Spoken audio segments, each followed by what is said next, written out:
Buenas noches, vamos a dedicar el programa a la revelación de estas interceptaciones telefónicas que revelan que efectivamente se pagó a un testigo para que se retractara en el juicio contra Ollanta en el caso Madre Mía, en donde se habían cometido violaciones de derechos humanos.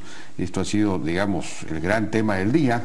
Vamos a estar con Jorge del Castillo y Omar Chejade y luego con Alberto Otaro para conversar de esto. Antes un par de breves comentarios. Uno de ellos tiene que ver con esta información acerca de que se ha dictado 10 días de detención preliminar contra 9 miembros de una presunta organización criminal dedicada al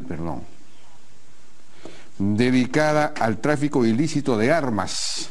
Se ha descubierto, se ha atrapado a una banda dedicada al tráfico ilícito de armas, de la cual formaban parte miembros de las Fuerzas Armadas y de las policías y empresarios.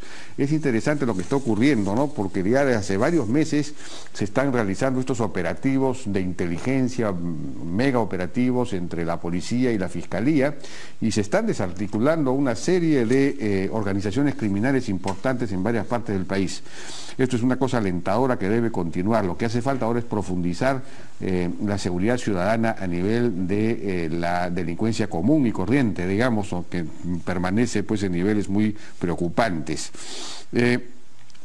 Una noticia interesante, que es la que dieron hoy día Fernando Zavala y algunos ministros, que anunciaron un proyecto de ley que se va a enviar al Congreso de la República, proponiendo una reforma política, que es una cosa que una subcomisión de la Comisión de Constitución en el Congreso está trabajando, presidida por Patricia Donaire, pero el Ejecutivo ha decidido enviar un proyecto de ley, digamos, bastante comprensivo, una propuesta integral de reforma política para sumarse un poco al debate, restableciendo el Senado, es decir, restableciendo la bicameralidad, con una cantidad de senadores y diputados idéntica a la que había propuesto Kenji Fujimori hace unos meses en un artículo en El Comercio, 30 senadores y 100 parlamentarios, 100 diputados. Y aquí lo interesante es que, como a esta propuesta ya se manifestó en su favor Luz Salgado y algunos otros, la propia Patricia Donaire, y entonces es posible que se restablezca la bicameralidad. Parece se está llegando a una suerte de consenso en el Congreso, y ahora desde esta propuesta del Ejecutivo para ese fin. Sería realmente una reforma política importante que, por supuesto, tiene que estar complementada con un conjunto de otras reformas. Aquí se está proponiendo eliminar el voto preferencial, cosa que en la subcomisión del Congreso todavía no se ha tocado, o parece que no se tocaría. Se aumenta la valla electoral en caso de alianzas electorales, 2% por cada partido aliado. Eso es importante también. Y una cosa polémica sin duda va a ser esto de reducir el número de firmas para crear un partido a 1% del padrón electoral. Y entonces la idea es que se facilita el ingreso, pero se dificulta la permanencia, se obliga a participar en todas las actividades electorales, en todas las elecciones, etcétera. Y que las elecciones internas sean supervisadas obligatoriamente por los entes electorales, propuestas de esta naturaleza. Y hay que decir que algunas de estas provienen de la propuesta de transparencia, otras de algunos de estos asesores como Fernando Tuesta y quizás Percy Medina, en fin. Se ha juntado varios aportes para hacer esta propuesta. Vamos a ver qué suerte tiene. Bueno, hoy día Ollanta efectivamente convocó a una conferencia de prensa luego de que asistió al Poder Judicial para escuchar estas interceptaciones telefónicas que revelan que efectivamente se había pagado $4.000 a un testigo que originalmente había denunciado a Ollanta, entonces llamado Capitán Carlos, por unas desapariciones y asesinatos, y luego se retractó, con lo cual ese juicio, quedó sobreseído. Y se revelaría que efectivamente recibió una coima para un soborno para retractarse. Esto fue lo que dijo Ollanta en su conferencia de prensa. se utilizó el caso Artemio para hacer interceptaciones a un candidato a la presidencia y que llegó a ser presidente de la República, el que habla, al partido y a sus principales dirigentes en época de campaña electoral. Las comunicaciones, telecomunicaciones o sus instrumentos solo pueden ser abiertos, incautados, interceptados o intervenidos por mandamiento motivado del juez, con las garantías previstas en la ley. Entonces, acá el juez dispuso la interceptación al terrorista Artemio. Después de que acaba el caso Artemio, debió haberse eliminado todas las interceptaciones que no tenían absolutamente nada que ver con este caso. Sin embargo, ahora vemos que ha habido una disposición en algún nivel del Estado para que eso sea guardado, a ver cómo lo podían emplear en algún momento. Jamás en mi gobierno hemos hecho este tipo de prácticas a políticos. No vayan a decir que, bueno, nosotros lo que hicimos fue una interceptación telefónica a esos números y, bueno, el que estaba hablando por ahí era piña, como dicen, ¿no? Eso no es así, porque ellos se habían identificado y estaban, ¿no?, interceptando las comunicaciones del candidato a la presidencia en ese momento, de su señora esposa, de principales dirigentes del partido. Se menciona también temas de compras de testigos, es lo que ha sacado un medio y una periodista. Quiero señalar que nosotros no hemos hecho eso, que hubo un proceso de investigación en ese tema y se cerró el proceso. Eso ya es cosa juzgada, ¿no? Pero claro, hay un interés de reabrir todo. Claro que los he reconocido, porque si no fueran nuestros audios, no tendría sentido esta conferencia, porque estamos hablando de otras personas. Justamente el hecho de constatar que esos audios son en mi voz, entonces obviamente que nos indigna, y la forma perversa en la cual se está empleando este tipo de métodos. Aquí están jugando a chavetazos, a navajazos, etc. No parece Estado de Derecho, ¿no? Inclusive hasta con funcionarios que a uno lo amenazan, en plena diligencia lo amenazan diciéndole después no se queje, ¿no? Le digo nada más para que vea cómo son las cosas, cómo se están manejando las cosas, ¿no? Y en cuanto a quién responsabilizar, yo creo que el que tiene que señalar quién fue es el Ministerio Público y el Poder Judicial. Pero lo que sí, a mí no me explico cómo el presidente de la República de ese entonces no pudo haber conocido este tema. Me parece imposible que no lo haya conocido. Sea lo haya ordenado o lo haya permitido, pero no puede haber pasado, ¿no?, por sus narices y no darse cuenta. Si esta persona se daba el trabajo en meterse a temas de narcoindultos con ese detalle, ¿cómo no se va a dar cuenta de que estaban chuponeando o oyendo un malatazo después del 6 de junio o en plena campaña? Y bien, estamos ahora con Jorge del Castillo, está viniendo también Omar Chejade, luego vamos a estar con el abogado de Ollantumala. Jorge, buenas noches, ¿qué tal? ¿Cómo están? Buenas noches.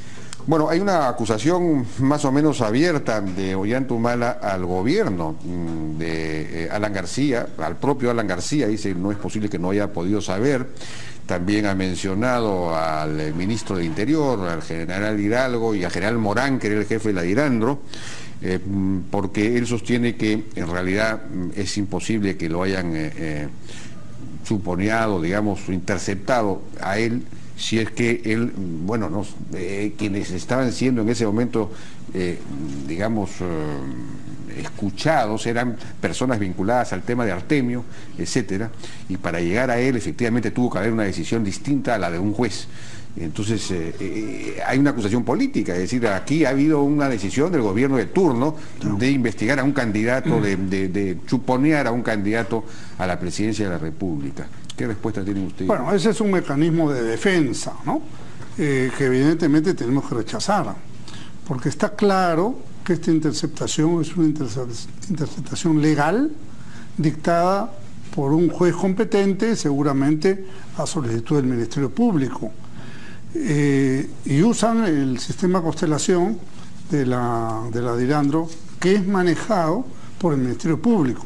No es que cualquier policía entra allí o una autoridad del Ministerio del Interior, no.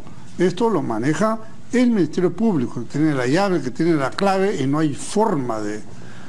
Yo estuve más temprano con el próximo invitado, el doctor Otárola, que ha sido viceministro, y le pregunté si él alguna vez había accedido a constelación. Evidentemente que no, porque no se puede.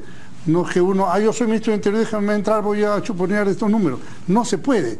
Eso está totalmente regimentado bajo la llave del Ministerio Público. Es decir, ahí siempre hay un fiscal o un juez, ¿no es cierto? Pero que se rotan. 24 horas. Entonces, que esté en el edificio de Dirandro es una cosa, por seguridad, pero no quiere decir que sea manejado por la Policía Nacional. Segundo punto, si esto es así por un mandato judicial de una investigación reservada, posiblemente con algún hilo conductor al narcotráfico, bueno, ahí tiene usted pues a Nancy Obregón. Claro. O no es verdad que encontraron al esposo con 100 y pico kilos de cocaína, ¿no?, en la esquina del Congreso, y era su asesor de paso, otro asesor también lo encontraron con coca. Entonces, había una vinculación. No puedo ir más allá en lo de Artemio, porque no conozco. Han empezado, claro, a escuchar a estas personas, a los dirigentes cocaleros, a Nancy Obregón, que están vinculadas a todo el tema de Artemio, en fin, y agentes del Partido Nacionalista. Posiblemente, porque se detectan varios números, esos números los controlarán todo el día, supongo yo, y no pueden decir esta llamada sí, esta llamada no, escuchan todas. Y ahí empezaba a salir, y es una autoridad competente, un fiscal, el que ha convocado al señor Humala y esposa para preguntarle si es su voz, y entiendo que han dicho que sí. Entonces, en este tema estamos ante una situación en la que van a haber otras derivadas, ¿no es cierto? Madre mía, financiamiento, etcétera, etcétera. Ahora, el señor Humala falta la verdad cuando dice que en su gobierno no han hecho nada. Perdón, yo soy víctima de la interceptación. ¿No recuerda usted que pasaron por televisión, que me hacían un reglaje con video de todo en mi oficina? ¿No es verdad que Cuarto Poder de Canal 4, empresa vinculada a este Canal N, sacó el plan Pisco, donde se acreditó la compra de equipos de interceptación telefónica previa transferencia de 55 millones de soles a la DINI, y de ahí agarraron la plata para comprar esto a una empresa israelí que se llama Bering Systems? Entonces, tengo el nombre de la persona que firmó, era el viceministro, secretario general de la PCM, un señor de apellido Guzmán, cuando el señor Jiménez Mayor era el primer ministro. Todo eso está probado documentalmente. Si es que no me venga el señor Humala a quererse hacer el santo, no, en mi gobierno no se hacía esas prácticas, se recontrahacía esas prácticas contra su propia vicepresidenta, o no nos hemos olvidado de que Marisol Espinosa también la seguían, y en fin, y a una serie de otros congresistas de diversos partidos. Bueno, tenemos que ir, si me permite, una pausa, porque acaba de llegar Omar Chejade para que pueda incorporarse. Encantado. Seguimos conversando entonces con Jorge del Castillo y Omar Chejade, que se acaba de incorporar. Buenas noches, Omar. Gracias por la invitación, Jaime. Jorge.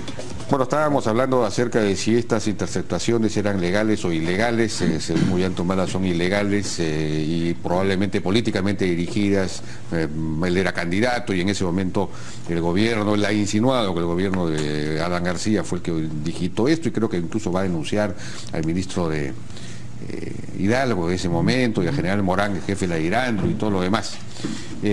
Estas escuchas, ¿eran legales o ilegales a tu juicio? Por lo que tengo entendido, Jaime, habrían dos tipos de interceptaciones. Se hablaba mucho, sobre todo en la campaña del Plan Sabana, ¿no es cierto?, en la cual los candidatos, yo en ese momento el candidato a la vicepresidencia del Congreso de la República, aparentemente habíamos sido víctimas por parte de un sector del Servicio de Inteligencia Nacional en ese momento.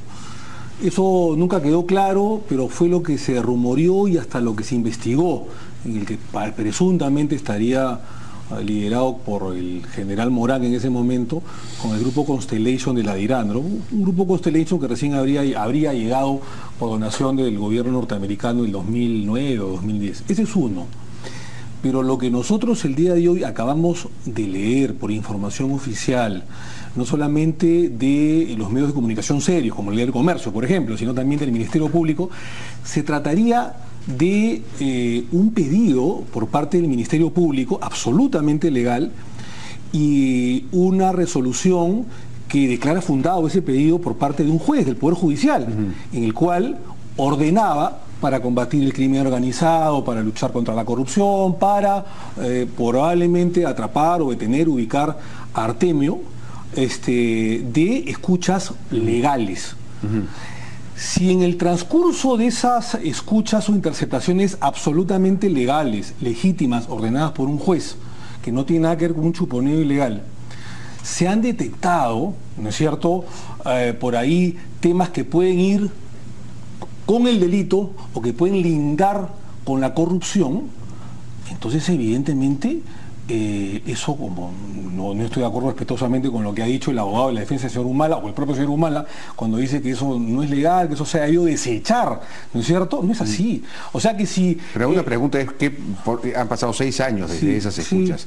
¿Por qué no han tenido ningún destino específico? ¿Por qué, si es que efectivamente se comprobaba que ese testigo había recibido dinero, en fin, eso no se derivó al proceso en cuestión, o no se... Lo que tengo entendido, Jaime, es que un fiscal, no sé por las razones, ni tampoco lo sabe Jorge, ni tú, ni la opinión pública, ¿por qué un fiscal archivó o guardó o escondió esa documentación o esa información o ese audio durante tantos años? Habría que preguntarle al fiscal. Pero lo que te quiero decir es que si dentro del transcurso de una investigación X salta una investigación delictiva B, el Ministerio Público no puede taparse los ojos. El Ministerio Público está en la obligación, así sea de oficio, a realizar una investigación seria, profunda, ahora, que nunca se hizo. Pero nunca se hizo. Quizás en parte porque ya este asunto había sido juzgado y había sido absuelto Ollanta Humala del cargo. Entonces ya era una suerte de cosa juzgada. Entonces ahí la pregunta es, ¿se puede reabrir un caso como este? A ver, lo que dice, lo que hemos podido escuchar, y yo como abogado en ese momento la verdad que me siento absolutamente decepcionado, desilusionado, porque dicho sea de paso, yo llego a la defensa en marzo del 2008 y ¿Tú eras abogado de Humala en este mismo caso? Sí, a partir de marzo del 2008. El juicio comienza en abril del 2006. O sea que tú dura 4 años. Digamos, en el soborno. No, pues de ninguna manera. Los abogados no sabíamos de esto, Jaime, y te quiero explicar por qué.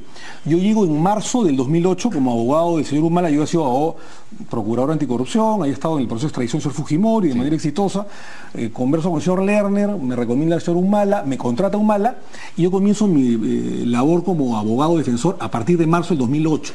Estas versiones que fueron cambiadas, retractaciones de los testigos y de Jorge Ávila Rivera, que no es un testigo cualquiera, es el presunto agraviado, ¿no es cierto? Fueron el año entre fines del 2006 y el 2007. O sea, yo encuentro el expediente con las retractaciones de los testigos. Allá hechas. Ya absolutamente hechas y en el expediente. Entonces, ¿no te llamó la atención? No, porque en ese momento, al leer las declaraciones, primero me llama la atención porque en ese momento tú confías en tu patrocinado. La relación, y lo bien lo sabe Jorge, que es abogado y lo ha ejercido mucho tiempo, en la profesión de abogado se basa en el principio de la confianza. Entonces no tenía por qué dudar de Ollanta Humala, que me decía que era inocente. Pero en segundo lugar, porque yo al leer las declaraciones de los testigos que se retractan, todos señalaban de que habían sido presionados por la Coordinadora de Derechos Humanos y que incluso alguno de ellos dice que le ofreció prebendas para perjudicar a alguien. Luego, a los pocos meses, ellos mismos señalan de que se arrepienten porque ellos no quieren perjudicar a una persona inocente como Ollanta Humala, que la quisieron descalificar políticamente del proceso del 2006 para apartarlo de la victoria que finalmente ganó Alan García. Entonces, yo no tenía por qué dudar en ese momento. No habían los elementos de juicio que hemos visto ahora. No había habido este lenguaje amponesco entre Amílcar Gómez Amasifuen, porque para el conocimiento de todos ustedes era como prácticamente el hijo del señor Ollanta Humala. O sea, todo el mundo lo consideraba, este es el hijo putativo del señor Ollanta Humala, porque Ollanta, con toda legitimidad, lo quería como un hijo al señor Gómez Amasifuen, que le decían Chicho en el partido. Él es el que le pagó a... Supuestamente, por lo menos es el que sale en el audio, en un lenguaje amponesco que te doy, que te deposito, que a tu hija Adriana, qué sé yo, que nosotros nos hemos enterado hoy día, no hace 8 o 9 años cuando subimos la defensa. Julio Torres es otra persona de la más estricta confianza del señor Ollantumala. Cintia Montes, que sabes quién es perfectamente, sí, también ha tenido una denuncia por lo mismo y por supuestamente haber ido hasta Madre Mía. Ella es la secretaria de Humala, ¿no? Jefa de prensa, hasta el día de hoy. Claro, claro. Entonces estamos hablando de Cintia Montes, Julio Torres y sobre todo que participa en el operativo de soborno. Amílcar Gómez Amasifuen. ¿Quién es Gómez Amasifuen? Chicho. El mismo Chicho es el que trabajó en Palacio de Gobierno hasta los últimos años. El mismo Chicho, Gómez Amasifuen, es al que Ollanta le consigue un trabajito pagado por el Estado peruano, por todos nosotros, ¿no es cierto? En la Embajada Peruana en Ecuador, los últimos 8 o 9 meses del gobierno de Humala. Entonces, es una persona de estricta confianza. Claro. Entonces, no es que un tercero usó el nombre de Ollanta Humala, no. Entonces, en un lenguaje amponesco, uno debe decir que se investigue. Si esto se investiga, ¿no es cierto?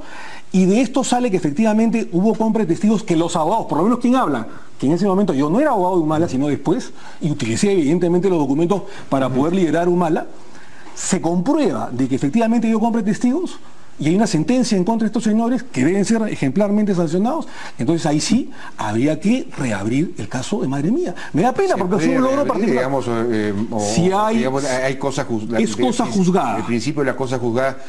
¿Qué dice el Código Penal sobre hay causales que pueden destruir la cosa juzgada. Hay causales. Tiene que haber algún hecho sobreviniente. Sobreviniente, bueno, este puede ser un hecho sobreviviente. Este es un hecho sobreviniente. Eso es lo que yo recuerdo de el poco tiempo que asistía a clase de Derecho Penal. Sí. Pero, entonces... Es un acto grave, Jaime. ¿No es cierto? Que nos avergüenza a todos los peruanos porque es un expresidente. Y que tenga la cara bien dura el día de hoy de decir, sí, pues, es mi voz, pero la verdad que me han chuponeado y esto es ilegal, me parece infame. Tenemos esa...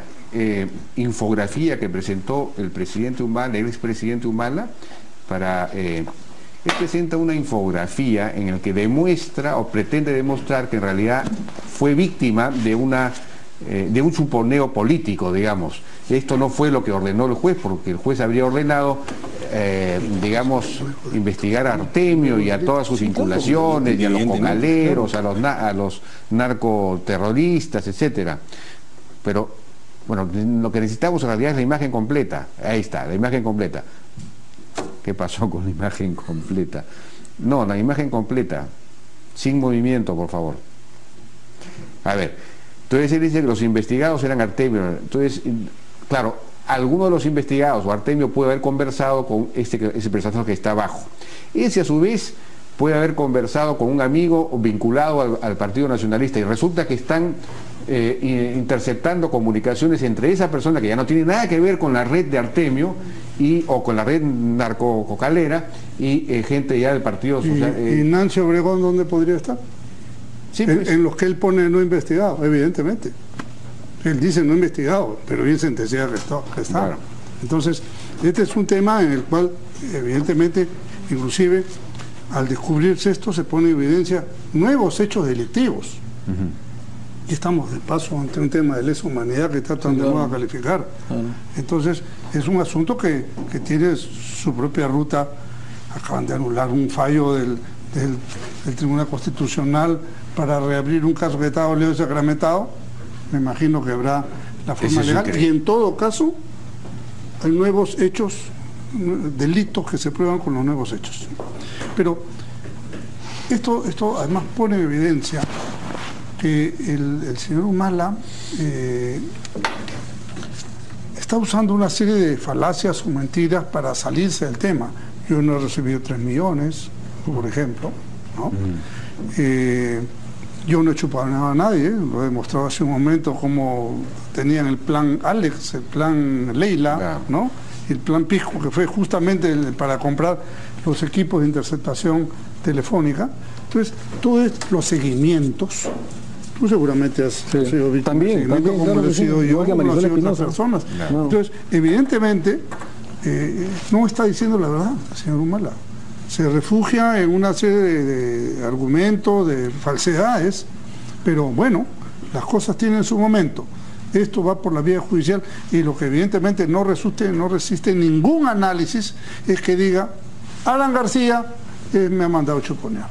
¿De dónde, cómo y cuándo? Si esto es un mandato judicial, en que no tiene nada que ver el Poder Ejecutivo. Ahora, un tema más, Jaime, rapidísimo, en un minuto.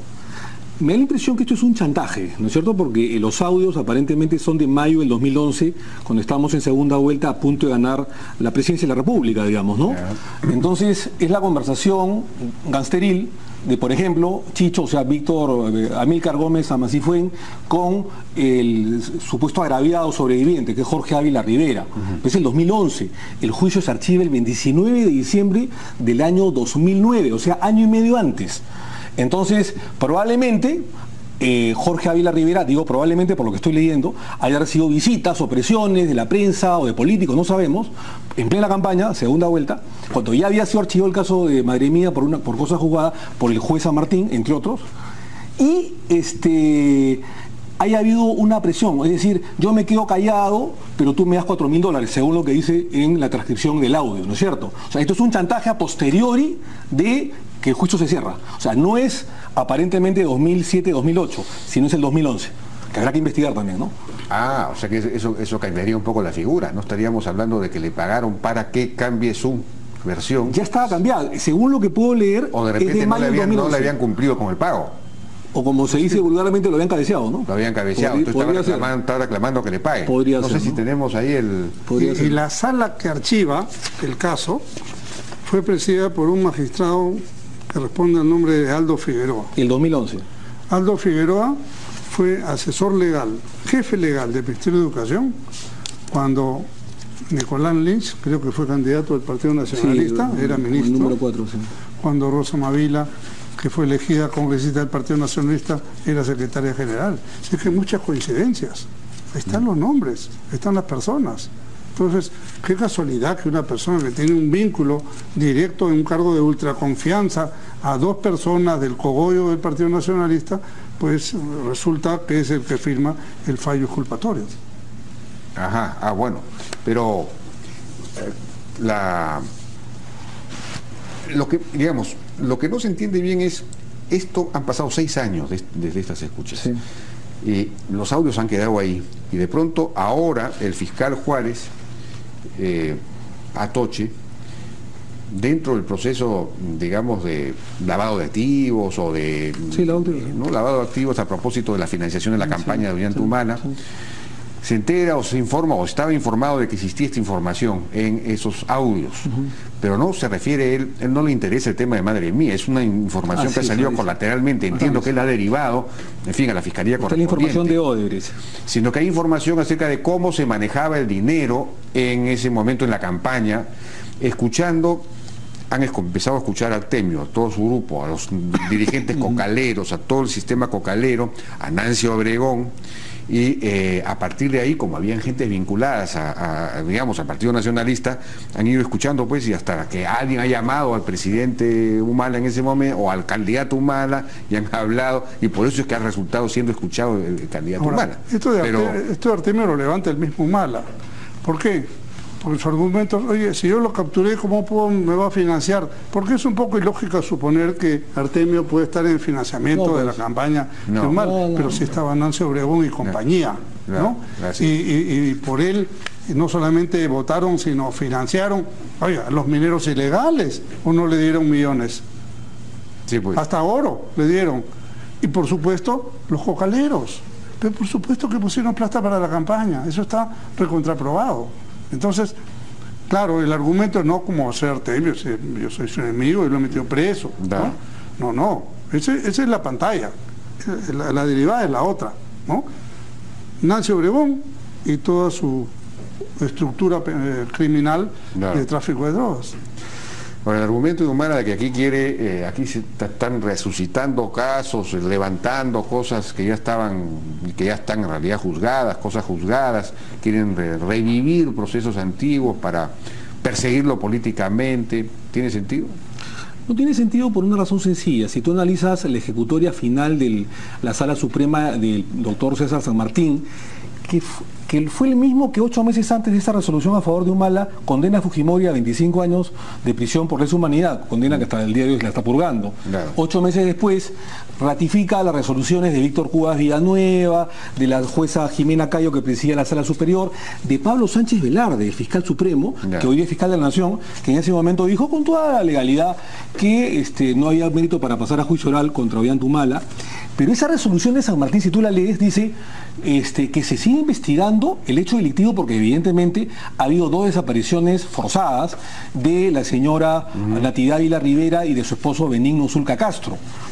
Pero lo que él no encuentra en ese momento es un nexo de causalidad entre Ollanta Humala y esas desapariciones de estas 2 personas. Y por eso dice, ratifico que no se pase a juicio oral y evidentemente esa resolución del 19 de diciembre del año 2009 tiene la calidad de cosa juzgada.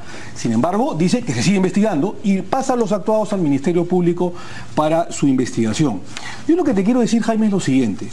Los abogados, por lo menos quien habla, no ha participado de ninguna manera, de ninguna forma en hechos que puedan estar reñidos contra la moral de un abogado. A mí no me consta absolutamente que haya habido una transferencia de dinero o sobornos contra los testigos. Sin embargo, a la luz de los hechos, sin embargo, a la luz de este audio que el propio Ollanta Humala ha reconocido, que es su voz en la que participa Ollanta Humala, el señor Julio Torres y luego el señor Víctor Gómez Amasifuen con el agraviado, el señor Jorge Ávila Rivera, aparentemente se trataría pues de un hecho delictivo que habrá que investigar. Y si a eso le sumas toda esta conducta procesal sorprendente, desaparece Fasabi, que a mí no me queda la menor duda que Palacio de Gobierno tuvo mucho que ver en su desaparición, o en su muerte, quiero decir.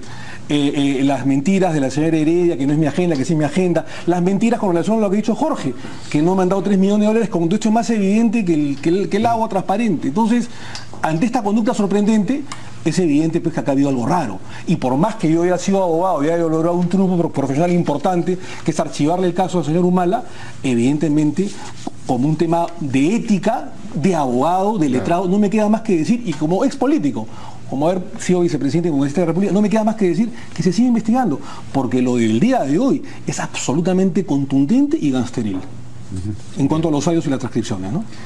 Bueno, yo les agradezco su participación. Vamos a ver qué pasa. Vamos a estar ahora precisamente con Alberto Otaro, el abogado de Ollanta Humala.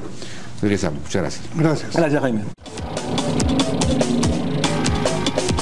Bien, estamos ahora con Alberto Otaro, el abogado de Ollanta Humala. Alberto, ¿qué tal? Buenas noches. Buenas noches, Jaime. Muchas gracias por la invitación. Bueno, por lo que ha dicho el presidente Humala, su, argumento principal es que se utilizó el caso de Artemio para interceptar las comunicaciones de un candidato a la presidencia en ese momento. Es decir, fue una, decisión política del gobierno de interceptarlo. Pero eso es una versión un poco difícil de creer, ¿no? Porque utilizar al grupo Constelación, que es un grupo sumamente blindado, en donde hay permanentemente un fiscal, juez, un fiscal por lo menos, las 24 horas del día, donde no es muy difícil pues que haya una directiva política. No sé si ustedes pudieron hacerlo, no sé si en el gobierno de Ollanta Humala pudieron utilizar el grupo Constelación para hacer eso, pero todo el mundo que conoce el tema dice que eso es imposible, ¿no? Entonces aquí hubo un pedido de un fiscal y una orden de un juez. Entonces son escuchas legales. Eso es, ¿por qué pensar que aquí ha habido una utilización política? Sí, algunas precisiones sobre este tema, ¿no? Tan no es cierto que el famoso grupo Constelación era infalible, que el año 2011 el diario La República hace una denuncia de un chuponeo ilegal al candidato presidencial Ollanta Humala, pero también a la persona que acaba de estar acá sentado, el ex abogado presidente Humala, en el caso Pfeffer, ¿no? La utilización indebida de varias escuchas para perjudicar a 2 mujeres que en ese momento estaban en prisión. O sea, Constelación no es un programa ¿se probó acaso? Infalible, sí, bueno, no llegó a tener un derrotero. Pero a ver, ¿cuál es el tema de fondo acá? Es una investigación que nuevamente la está dirigiendo el gran fiscal Juárez, ¿no? Que a toda costa está realizando un ejercicio abusivo a su derecho. El artículo 103 de la Constitución, y no quiero aburrir con citas legales, pero es pertinente en este caso, establece que ningún funcionario, aun cuando tenga atribuciones para las tareas de investigación en este caso, puede reiteradamente buscar medidas que perjudiquen, ¿no es cierto?, los derechos, de este caso del presidente Humala y de la señora Heredia. Pero eso es otro tema. Ahora busca, saca debajo la manga. Yo voy a responder a tu pregunta, porque no te la respondieron hace unos momentos. ¿Por qué se ha esperado tanto tiempo para que salgan estos audios? Pueden haber dos hipótesis. Uno, porque alguien está esperando que prescriba el delito de interceptación telefónica, que digamos no es tan así. Si han pensado en eso, no es así. Todavía está vigente la posibilidad de denunciar a quienes chuponearon, es la palabra adecuada. Y en segundo lugar, porque lo que está haciendo o pretende hacer, y está en la documentación pertinente del fiscal Suárez, es tratar de vincular al presidente Humala como una persona o una organización política que habría recibido financiamiento del terrorista Artemio. Artemio... No, pero no del terrorista Artemio. No, perdón. Sino de la... Estos audios, Jaime, sobrevienen de la investigación que se le hace a Artemio. Claro, pero a mí me han explicado lo siguiente en el Ministerio Público. Me han dicho lo siguiente, que esto comienza como una investigación Artemio, pero de Artemio, como Artemio estaba vinculado al narcotráfico, esto deriva en un seguimiento, en una interceptación telefónica a todos los dirigentes cocaleros que estaban vinculados de alguna manera, entre ellas a Nancy Obregón, y por ese lado a personas que pertenecían al Partido Nacionalista. El Ministerio Público... Y entonces lo que ha ocurrido es que por seguir a una de estas personas, esta persona llama al presidente Humala, al candidato Humala en ese momento, y es por eso es que termina siendo interceptado. Ha habido dolo, y te digo por qué. Porque cuando el fiscal, ¿no es cierto?, autoriza la interceptación telefónica para resolver el caso de Artemio, lo que dice la norma de desarrollo constitucional, porque esto está protegido por el artículo 2, inciso 10 de la Constitución, es que la información que no sea relevante para el caso tiene que ser desechada, y utiliza la palabra desechada esta norma. Entonces lo que ven es que, como se presenta en el esquema, en el gráfico, van llegando y tejiendo toda una telaraña, una red de interceptación ilegal telefónica, y al final no es ilegal, precisamente hay un pedido del juez, el juez es el juez, el juez no autorizó a que se intercepte los teléfonos de Ollanta Humala, ni de Nadine Heredia, ni de Torres, ni de ninguna... Es que, ¿cómo van a saber cuando hay una persona que está siendo seguida, interceptada, llama al candidato Ollanta Humala porque pertenece al mismo partido? En ese ¿Cómo momento van a saber? No reconocen la voz de Ollanta Humala. En ese momento lo que le dice la ley es corta la comunicación, pero si y desecha la información. ¿Cómo va a ser relevante el saber si los polos de la campaña son en cuello cero o en cuello B? O sea, no tiene ninguna relación esto, Jaime. No, ahora, son llamadas vinculadas en ese caso, lo que ha salido es al tema Madre Mía, precisamente. Un caso que está sobreseído, es cosa juzgada, y sobre cuya defensa, la persona que ha estado acá, el iscariote de la defensa en el Perú, en este momento, consiguió en la sala penal liquidadora, como correspondía, archiva el proceso. En consecuencia, yo creo que hay que tener bien claro que quien ha estado cumpliendo con absolutamente todas las reglas y normas procesales de investigación del fiscal Juárez ha sido el presidente Humala. Está afrontando el proceso aquí en el Perú, y en este caso lo que sí denota es que ha habido la interceptación telefónica de una persona que nada menos ya era presidente electo del Perú, y eso hay que alertarlo en su debido momento.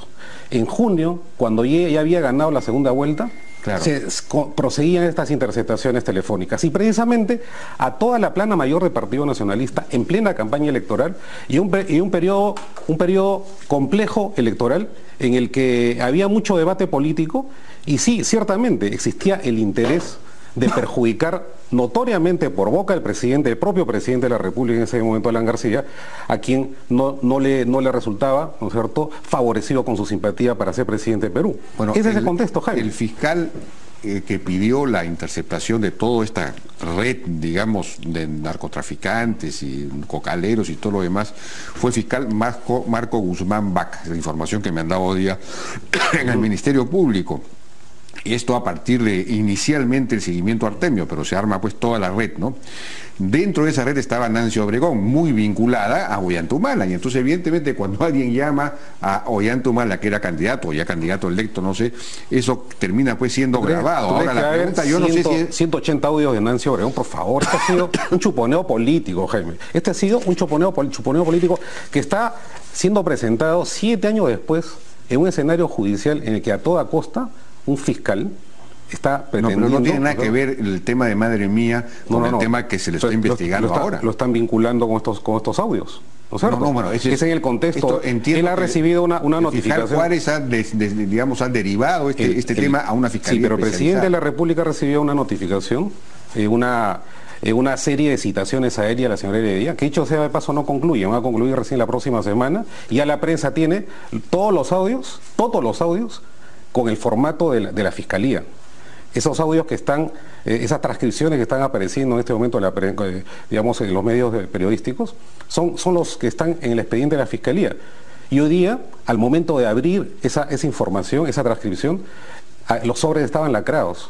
Yo creo que ha sido una especie de pantomima, ¿no? No, bueno, ¿de dónde ha salido esa información? Perdón, Roberto. ¿Quién ha filtrado esa información a la prensa? Esa es una buena pregunta, pero la información que a mí me han dado hoy día en el Ministerio Público es que, si bien los audios han sido deslacrados hoy día, las transcripciones ya estaban digamos, estaban a disposición tanto de la defensa como de la Fiscalía desde hace 2 meses. Ahora, o sea que las transcripciones han estado en manos suyas. Sí, o sea, nosotros las hemos filtrado. O en manos de todas las partes. No solamente de todas las partes, no solamente nosotros, solamente nosotros y la Fiscalía. A disposición de todos los investigados. Hace 2 meses. Pero eso es absolutamente inverosímil. Entonces, ahora, o sea, estamos en un proceso, una realidad en que la Fiscalía en el Perú, perdiendo absolutamente todas las atribuciones constitucionales que tiene a investigar, filtra información a la prensa, trata de perjudicar a los investigados y hace un ejercicio abusivo del derecho. Eso no se puede aceptar en un Estado constitucional de derecho. Si eso es así, es inaceptable. O sea, absolutamente. En eso estoy de acuerdo. Pero digamos, una pregunta es, ¿por qué Humala, o usted, el abogado de Humala, no impugnó, no rechazó esas transcripciones, esos audios en el momento que se les presentó? Recién la diligencia de reconocimiento, hoy día la diligencia se llama de reconocimiento de voz.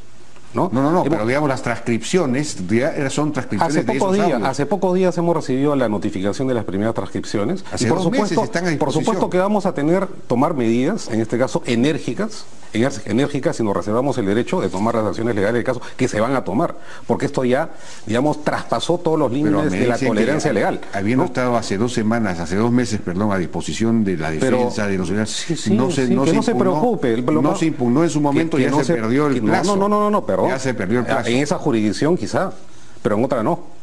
Así que que no se preocupe el señor Juárez, que sí vamos a combatir sus arbitrarias decisiones a través del propio sistema judicial peruano. Y le vamos a ganar, porque esto ya es inaceptable para cualquier ciudadano de a pie, que es finalmente lo que es el presidente de la República. Pero acá, Jaime, si me permites, hay otro tema adicional, ¿no? Perdón. Sí. Seguimos con el otro tema adicional porque me están pidiendo una pausa. Bueno, claro. Seguimos conversando entonces con Alberto Tarola, abogado de Ollanta Humala. Este asunto va a terminar, este caso podría reabrirse, ¿no? El caso Madre Mía, porque hay hechos sobrevinientes nuevos. Hizo una interpretación, y acá hay otra maledicencia del anterior abogado. La cosa juzgada está en el artículo 138 de la Constitución, establece algo que es absolutamente certero. No pueden revivirse procesos que han pasado a la autoridad de cosa juzgada. No existe razón sobreviniente, como lo acaba de decir, por una razón muy sencilla, porque todas las pruebas ya han sido actuadas.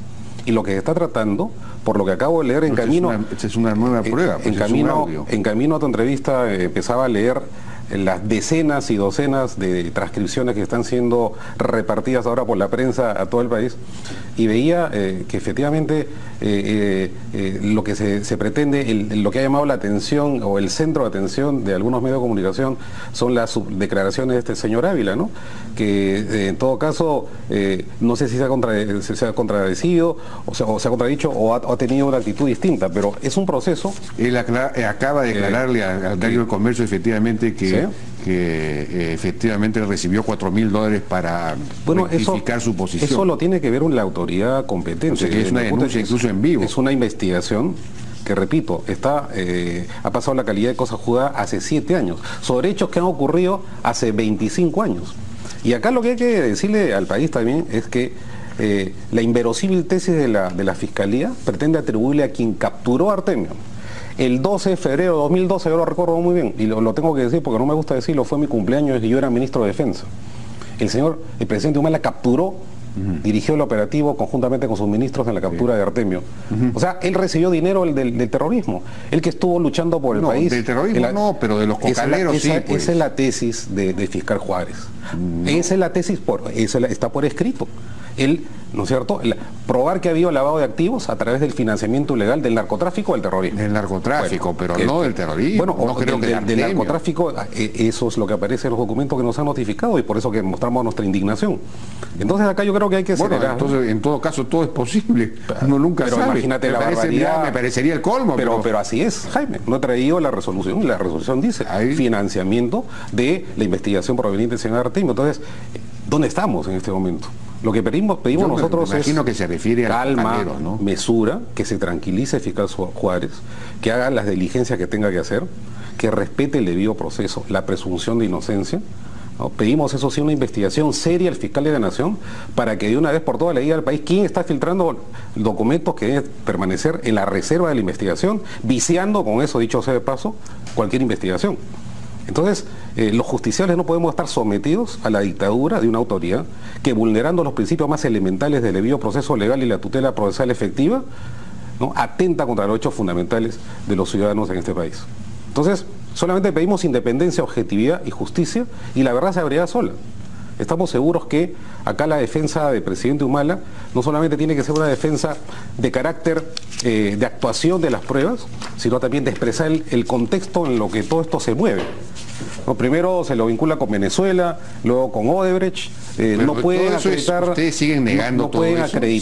No pueden acreditar la documentación basada fundamentalmente en noticias, ¿no es cierto?, criminales, como se conoce, le decimos los abogados, en noticias de los periódicos.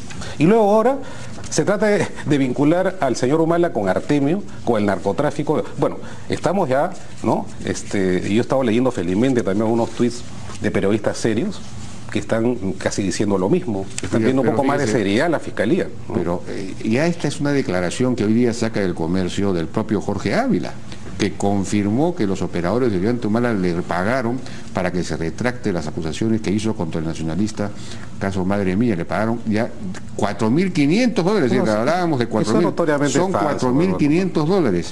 Eso ya, es decir, el comercio ha hablado con él ahora. Y ha hablado también con los supuestos operadores y han negado esa aseveración. Entiendo que el comercio ha entrevistado al doctor Roy, ha entrevistado a Cintia Montes, ha entrevistado a Chenoche Chejade, y ninguno ha coincidido con la versión del Ávila. Solamente uno, que es el señor Chejade, dice que se investigue cuando él fue el que archivó el expediente, por favor. Están los audios, ¿no? Bueno, los audios ya son clarísimos. Los audios obtenidos de manera ilegal, que sí pertenecen a las conversaciones de los dirigentes del Partido Nacionalista en unas elecciones. ¿Cómo van a demostrar que ha sido, digamos, aquí ha habido un pedido de un fiscal, un juez ha autorizado las interceptaciones telefónicas, y todo eso se ha producido en ese contexto de una investigación? Yo escuchaba que hacías una pregunta, ¿dónde han estado estos audios durante 7 años? Bueno, eso sí es una buena pregunta, digamos, ¿por qué durante 6 años? ¿Alguien que ha estado en Constelación? ¿No? Algún exfuncionario del gobierno aprista, todo eso se tiene que investigar. Yo en otro programa que he debatido con el doctor del Castillo le he invocado que nos ayude a formar inmediatamente con el Congreso una comisión investigadora de chuponeo de todos los gobiernos, si quiere. Él acusa muy alegremente de haber sido chuponeado por el gobierno del presidente Humala sin ninguna prueba, pero a ver, pues veamos qué ha pasado también durante el gobierno del señor García, en la que se instaló Constelación, que ojo, es un sistema que puede interceptar en paralelo hasta 300 llamadas. Claro. 300 llamadas. Pero es un sistema armado por Estados Unidos con una serie de salvaguardas. No es infalible, este caso Pfeffer, que lo denunció la República, no es infalible. Bueno, entonces yo creo que eso no se probó. ¿No? Bueno, ahí está ese caso, ¿no? Que fue muy mediático y todo. Pero están ustedes negando todo. Por ejemplo, están negando la entrega de $3 millones por parte de Odebrecht a Ollanta Humala. Y hay declaración de Barata, declaración del propio Odebrecht. De empleador y empleado. En fin. ¿Qué más hay? No pueden inventar una cosa, está escrito en la... ¿De quién? Por Barata y por Está escrito pues en un... Y ahora, ojo, mira... aparece en uno de los celulares de Odebrecht, ¿no? OH, 3 millones, etcétera, no sé cuántos reales, que equivalen a $3 millones. Ojo, ellos dicen... Entonces, negar eso... No existió esa transferencia de dinero, sí. Pero si así hubiera sido, que está absolutamente descartado y negado, él dice que entregó un dinero un monto de dinero a un candidato a la presidencia de la República, a un partido político que en el año 2011 o 2010 estaba cuarto en las encuestas. Entonces, y estas mismas personas que están desesperadas por acogerse a la colaboración eficaz, cuando le pregunta el fiscal al señor Barata, y durante el gobierno del presidente Humala ustedes han entregado una dádiva por obras, ¿no? Dicen que no. Entonces, no es que yo diga que una cosa digan algo positivo y otra negativo, sino que el contexto general del caso Odebrecht en relación al presidente Humala está pues pero eso tiene está que lleno ver, de falsedades. puede ¿no? tener que ver pues con el gasoducto famoso, ¿no? Ahora el juez Carlos Sánchez ha ordenado levantar el secreto de las comunicaciones de Naín Heredia para determinar si es que efectivamente hubo una conversación entre ella y Jorge Barata, como ha dicho un testigo, digamos, un colaborador eficaz, para manejar el tema del gasoducto, ¿no? Bueno, Jaime, que yo sepa, hace muchos años, el secreto bancario, bursátil, de las comunicaciones, de los bienes del señor Humala y la señora Heredia están abiertos. Ellos tienen varias investigaciones fiscales y hasta en el Congreso, ¿no? Por el hecho de un terreno, de una transferencia a un terreno del ejército que ha sido manejado por la oficina especializada, lo acaban de citar el presidente y han pedido que se abra el secreto bancario. Entonces, Bueno, y él asiste al Congreso y no hay quórum, lo maltratan indebidamente. Eso sí está mal, sin duda. Eso todo el país lo ha visto. Sin duda, y pedimos un aquí poco de seriedad, pues también al Congreso de la República en estos temas, ¿no? De acuerdo, eso sí es verdad. Bueno, pero en fin, hay demasiados temas en torno a esto. Alberto Tarola, muchas gracias por su participación en la hora. Buenas noches. Con esto nosotros nos despedimos hasta el día de mañana, pero ahora viene Noticias a las 10 con Valerie Vázquez de Velasco. Buenas noches.